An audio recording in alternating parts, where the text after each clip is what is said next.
Meu povo, e passado mais de 48 horas da eliminação acachapante de João Fonseca no ATP de Cincinnati, numa partida extremamente deprimente, eu vim aqui não passar pano, mas trazer algumas teorias sobre o porquê que o tênis dele caiu tão vertiginosamente. Meu nome é Vitor Pedreira e esse é o canal Brazucalizando. Bom, então vamos lá. João Fonseca foi eliminado do ATP de Cincinnati, todo mundo sabe, jogando uma partida muito abaixo do nível dele. E o que chama atenção e ligou o sinal de alerta de todo mundo é que não é a primeira partida que ele joga mal. Já tem algum tempo que ele vem tendo apresentações bem abaixo da média, bem abaixo do nível que ele já apresentou. E eu tenho algumas teorias sobre por que isso está acontecendo. Então eu vou apresentar aqui para vocês algumas principais teorias que eu tenho. E no final eu vou falar qual é a minha teoria principal, tá? Bom, a minha primeira teoria, e que não exclui outras, é que muita gente fala sobre as paradas dele, né? Que ele fez agora uma parada de quase um mês para voltar agora nessa gíria de quadradura e voltou bem abaixo, né? Jogando muito abaixo. E o que muita gente fala, assim, os especialistas, é que ele tem parado para treinar o físico, para melhorar o lado físico. Até porque essa janela entre 16 e 20, 21 anos, assim, de maturação corporal, é uma janela única, que você tem que aproveitar para construir ali um corpo sólido para o restante da carreira, para os 10, 15 anos, ser um corpo resistente, que aguente o tranco do circuito, que é bem pesado. Então, ele tem aproveitado, pelo que falam, esse período para treinar fisicamente. Quando você treina fisicamente, você não pode fazer muito exercício aeróbico, como é o caso do tênis.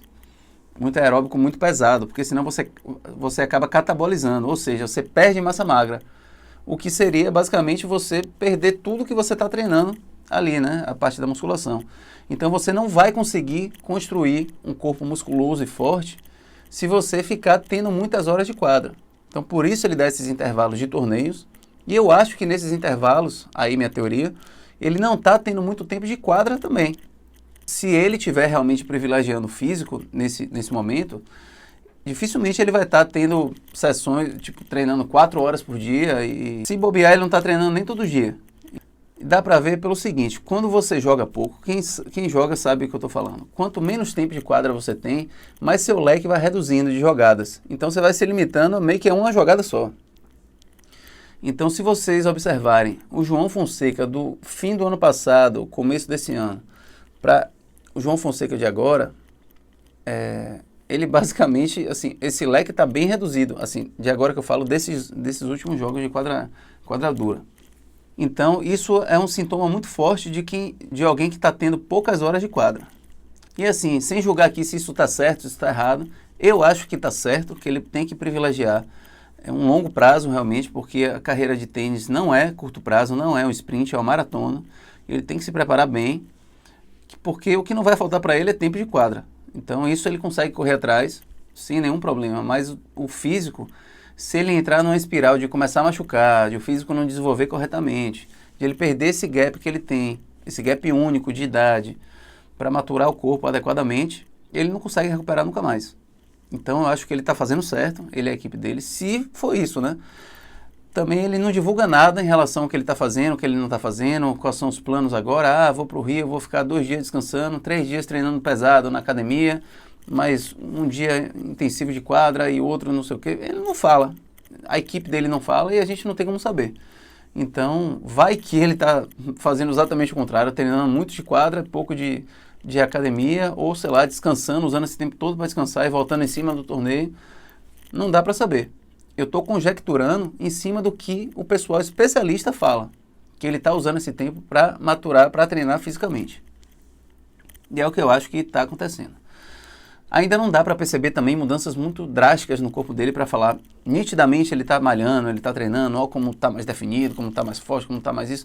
Não dá para saber ainda, mas eu acho que se ele estiver treinando fisicamente, em pouco tempo ele vai fazer dar uma explodida assim, e vai dar para ver bem uma diferença muito grande. E a partir disso, o jogo dele vai mudar completamente. Ele com mais força, com mais resistência, com mais velocidade, vai ser mais equilíbrio, vai ser outro jogador. Tudo vai fluir com muito mais facilidade. Então, ele, assim, se ele estiver fazendo isso mesmo, são 2 passos para trás para dar milhões para frente em um futuro muito breve. Passada essa teoria, agora a minha segunda teoria. Eu acho que as críticas, muita gente começou a criticar ele por soltar muito a mão e que precisava segurar um pouquinho mais o braço e ser um pouquinho mais conservador em algumas bolas e tal. E de fato ele precisa escolher um pouquinho melhor algumas bolas. Só que a galera começou a falar tanto isso que eu acho que confundiu muito a cabeça dele. Quando ele colocou aquele técnico argentino, acho que é Franco Davi o nome dele, inclusive Alenzão aí, que é nosso grande guru do tênis na internet, um abraço Alenzão, ele tem levantado a hipótese de que a mecânica da direita dele mudou depois que esse Franco Davi entrou na equipe, que está uma direita mais girada. Eu reassisti o jogo inteiro contra Rublev e, de fato, o Alenzão tem razão, viu? A direita dele era mais reta, ele pegava mais na cara da bola e não tinha tanto giro. Ele precisava, de fato, de uma bola um pouco mais girada, mas não que fosse a bola base dele. Ele precisava continuar com aquele jogo que ele estava e acrescentar uma bola girada. Não trocar a direita que ele tinha por uma direita girada. Até porque não é característica natural dele e ele vai acabar sofrendo com isso. É o que está acontecendo. Então, acho que ele está no momento que ele não sabe se ele senta a mão, se ele gira e está pensando demais o que fazer, está confiando muito pouco nos instintos dele. Isso está gerando uma confusão mental nele. Então essa é a minha segunda teoria. E daqui a pouco eu vou fazer algumas considerações sobre esse jogo contra Rublev, que para mim foi o suprassumo do jogo dele e esse momento atual dele. Tá? E eu já estou chegando na minha teoria principal, que é a terceira teoria, que é o seguinte. Eu acho que o lado psicológico de João está travando ele por completo. Não por completo, né? Porque ele está conseguindo ser competitivo, ganhar uns jogos aqui. Querendo ou não, ele fez terceira rodada dos Grandes Lãs. Está conseguindo ganhar uns joguinhos, embolar um outro ali. Então, ele está conseguindo, bem ou mal, ser competitivo e avançar no ranking. Mas eu tenho, para mim, assim, quase como uma convicção de que depois desse jogo contra Rublev, que ele estourou o hype completamente, assim, furou todas as bolhas, não só tenísticas, mas, enfim, e não só do Brasil, foi mundial. Todo mundo falando dele, que era o próximo do Big Three para se juntar a Sinner e Alcaraz e que ninguém segurava mais ele. E eu acho que essas pressões fizeram ele travar psicologicamente. Tanto que, logo em seguida ali, quando ele, depois desse jogo contra Rublev, que ele joga contra Sonego, ele joga já bem travadinho, assim, já é diferente a postura dele, e ele perde um jogo que era bem ganhável, não vou dizer tranquilo, mas se ele jogasse solto como ele jogou contra Rublev, ele ganharia bem. Mesmo assim, ele foi competitivo, perdendo no quinto set. E um outro exemplo disso é quando ele veio para o Brasil Open. Ali, meus amigos, ali ele estava bem travado, as pernas dele estavam toda enrijecida, o rosto, o semblante dele era de alguém com o peso do mundo nas costas, era congelado assim, ele não conseguia jogar. Então ali a galera, ele perdeu o cansaço, ele não estava cansado. Ali foi nitidamente pressão total, e ele falou depois. E aí que vem meu ponto também, dessa minha principal teoria, porque ele verbaliza isso. Não é uma coisa que ele não fala, que eu estou tirando da minha cabeça. Ele fala em várias entrevistas. Eu senti a pressão, eu comecei tenso, foi um jogo que estava nervoso. Quantas e quantas vezes você já não ouviu ele falar isso? Então isso é muito sintomático de alguém que está sentindo a pressão. Então se ele está sentindo a pressão, você pensa, você gera seu pensamento gera um sentimento que gera uma conduta. Ele está atuando da forma que ele está pensando. Então ele está travado, trazendo agora, fazendo o gancho com o jogo contra Rublev. Nitidamente a diferença desse jogo contra Rublev, desse último jogo agora, em Cincinnati, é um João completamente solto contra Rublev, completamente solto, braço, perna, mente. Isso daí é para mim a principal característica. A galera fala que ele precisa ter plano B. Gente, ele precisa ter plano B, concordo. Só que a questão não é essa principal. A questão é que o plano A dele está longe de funcionar e ele está completamente desconfigurado como tenista. E assim, um plano B naturalmente vai surgindo com a maturidade. Acho também que a equipe já podia ter ajudado um pouco mais ele nesse sentido de planos B, planos táticos e tais. Mas é que o jogo dele, se tivesse minimamente fluido, ele não ia estar precisando de estar pensando tanto em plano B. A não ser quando fosse jogar com os mega extra classes. Com Alcaraz, com Sinner, com Draper, aí realmente ele precisa. Mas contra esse cara que ele jogou agora, esqueça plano B, pô. Com o plano A dele ali, ele flui, do jeito que ele jogou contra Rublev, ele massacrava esse cara. Tanto que para entrar no Australian Open, ele pegou 3 caras do mesmo nível desse cara aí, saiu distribuindo pneu, pô. E a galera ficava brincando que era o borracheiro de Melbourne. Então, ele tava, assim, o nível dele é muito mais alto. Eu até anotei algumas coisas aqui sobre esse momento dele de agora versus o momento dele contra Rublev, né? Sem a pressão. Lembrando que ele veio de uma sequência muito grande, né? Ele ganhou o Challenge de Canberra, ganhou o Next Gen Finals, furou o quali, dando um vareio em todo mundo e chegou nesse jogo contra Rublev, atropelou Rublev, que era número 9 do mundo, na primeira vez que ele jogava, que ele pisava no Grand Slam profissional, jogando categoricamente muito melhor do que Rublev. Então, assombrou o mundo. Eu estava assistindo, inclusive, em inglês, os narradores estavam extasiados, olhando assim, falando, meu Deus do céu, o que está acontecendo? Então, algumas coisas que eu listei em relação agora contra Rublev. Ele, nitidamente, contra Rublev, ele jogava com mais intenção. Hoje ele está jogando meio sem intenção. O que é que eu quero dizer com isso? Tipo assim, sabendo, pô, vou fazer isso, vou pegar esse saque, vou sacar aberto, próxima bola eu vou tentar tirar ele da quadra, na próxima eu vou jogar no contrapé uma bola mais alta. Então, assim, isso é jogar com intenção. Próximo saque eu vou sacar no corpo, para a bola sobrar no meio e aí eu encher a mão. Se a bola vem aqui, eu vou levantar um pouquinho, empurrando ele para trás, para na próxima bola tentar uma paralela e subir na rede. Jogar com intenção. Hoje parece que ele está levantando a bola, buf, sacando e indo para a bola de qualquer jeito, sem pensar muito o que é que vai fazer. Um outro ponto muito notório para mim, o foco e a concentração intensos que ele estava nesse jogo contra Rublev. Absurdamente focado ali, cada bola, cada ponto, ele estava muito concentrado, o olhar dele estava muito centrado ali no que ele tinha que fazer, sabe? Ele parecia muito concentrado, muito consciente do que ele precisava para vencer aquele jogo. Uma outra coisa também que me salta os olhos, o tempo de reação dele estava muito mais rápido, principalmente para se defender e para devolver saque. Aí pode passar pelo trabalho físico, né? Porque se a pessoa está pegando muito pesado na musculação, você tende a ficar com o corpo mais rígido, com menos mobilidade, com menos agilidade. Então, isso pode ser uma explicação realmente, que nesse momento ele está com bem menos mobilidade do que ele estava nessa época. Inclusive, ele estava se defendendo muito bem, tá? Estava conseguindo se recuperar de bolas bem difíceis. Agora, as duas coisas que eu acho que foram mais diferentes, assim, que eu anotei aqui.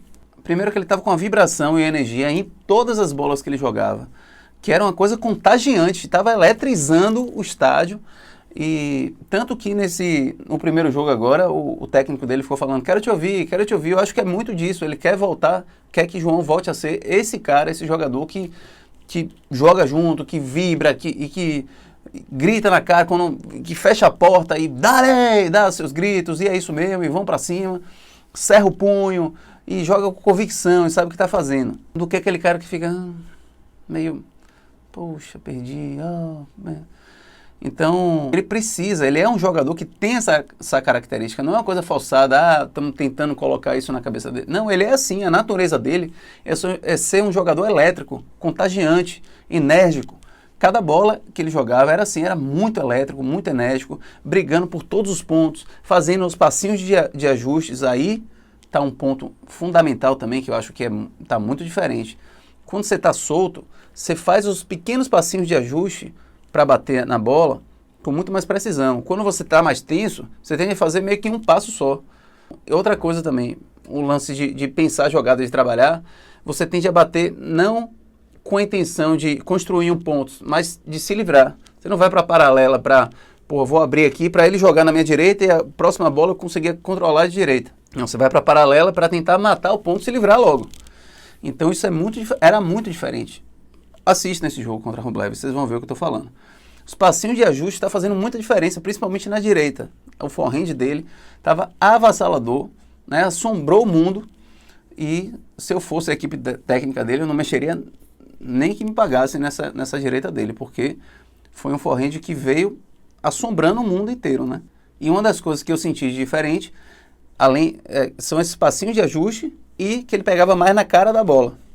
Ele realmente está girando um pouco mais, como a Alenzão falou aí. Salve, Alenzão, um forte abraço. E a segunda coisa também, que mais salta os olhos, é que ele estava com mais velocidade, tanto de perna quanto de braço.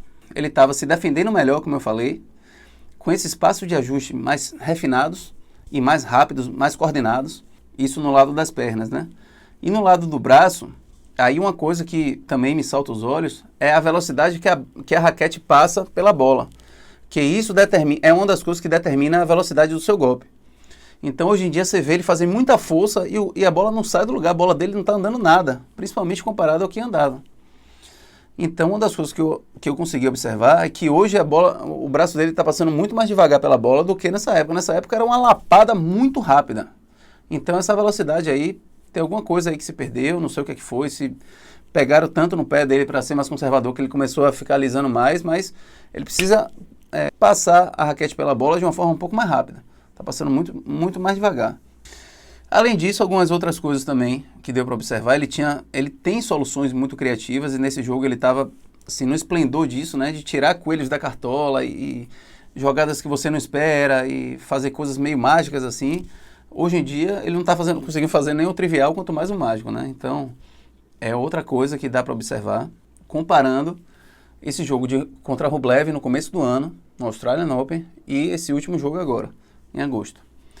Resumindo, o que eu acho é o seguinte, que é a pior fase de João Fonseca dentro da quadra, né, desde que se tornou profissional. E isso passa muito pelo físico, pelo psicológico e pelas pressões que ele está sofrendo, mas principalmente pelo psicológico. E o que preocupa muito é que ele continua cometendo os mesmos erros que ele cometia lá, né, nessa época, em janeiro, de ser muito precipitado, de às vezes ir muito para a bola ou não esperar o momento certo de atacar, mas não continua cometendo os mesmos acertos. Então isso daí tem gritado aos olhos, né? Aquela bola que sobra na direita dele, ele está errando muito por muito, ou está pegando mal na bola, pegando mascado, não está conseguindo gerar aceleração. Então os acertos dele não estão iguais, mas os erros estão iguais. Ou seja, tenicamente, ele evoluiu de lá para cá. Claro que assim, não foi sempre isso. Ele colocou algumas coisas novas no arsenal dele, no jogo dele, principalmente na temporada de grama. Ele estava devolvendo melhor, ele estava usando mais slice, ele estava indo mais para a rede. Só que quando você vai tendo menos tempo de quadra, você vai reduzindo o seu leque e voltando meio que para o básico. Então ele precisa ter mais tempo de quadra para ampliar de novo esse leque. Então isso dá uma perspectiva muito boa para o futuro dele. Mas no presente tem sido preocupante a forma que ele está jogando. E não temos um prognóstico tão bom assim para ele no US Open. Apesar de que João Fonseca você pode esperar qualquer coisa, meu amigo. Até ele virar uma chavinha, de repente começar a achar o ponto da bola e sentir melhor a bola na mão e lá ele e engatilhar uma sequência de vitórias aí, entendeu? Quando ele está jogando solto, ele é um jogador dificílimo de ganhar, capaz de vencer qualquer um. Um outro ponto a ser observado é que o que se espera de um jogador de 18 para 19 anos é o que ele está passando agora, não o que ele estava fazendo no começo do ano. Então essas oscilações, esses altos e baixos, isso é o que se espera. Por isso que ele, logo que surgiu, todo mundo falou, velho, esse cara é um fenômeno. Os narradores desse jogo contra o Rublev sempre pontuavam muito como ele era muito maduro para a idade, fazia escolhas muito acertadas, assim, porra, vou para essa bola aqui, paralela, daqui a pouco eu vou abrir mais a quadra, vou para um saque mais no corpo, chapado. Enfim, ele fazia escolhas muito boas para a idade dele. Muito, muito. E todo mundo falava isso, todo mundo elogiava. Como ele era centrado, como ele jogava os pontos importantes muito bem. De repente, tudo isso virou ao contrário. Só que o que se espera de um jovem de 18 para 19 anos são esses altos e baixos. Mas não é por isso que a gente tem que ficar, ou ele principalmente, né, tem que ficar confortável. Ah, não, é isso que se espera de um jovem, então eu estou na minha aqui. Eu acho que ele tem que ficar desconfortável com isso, tem que buscar soluções. E se ele não tiver um psicólogo ainda na equipe, eu acho que ele precisa urgentemente, de preferência, um psicólogo esportivo. Eu acho que vai facilitar e agilizar muito essa adaptação dele. Também a gente tem que lembrar que é o primeiro ano dele como profissional, jogando nos principais torneios, jogando contra os principais adversários, as lendas do tênis todo. Então, assim, é muita coisa para um menino de 18 anos absorver. Ele, de repente, virou a esperança esportiva do Brasil inteiro. Então, não é pouca coisa para um menino de 18 anos. Então é isso. Minha análise e minhas teorias sobre João Fonseca e o seu momento difícil que ele está atravessando na carreira dele, mas que eu tenho plena convicção de que ele vai dar a volta por cima e voltar a nos dar muito orgulho dentro das quadras. Um forte abraço e a gente se vê em breve.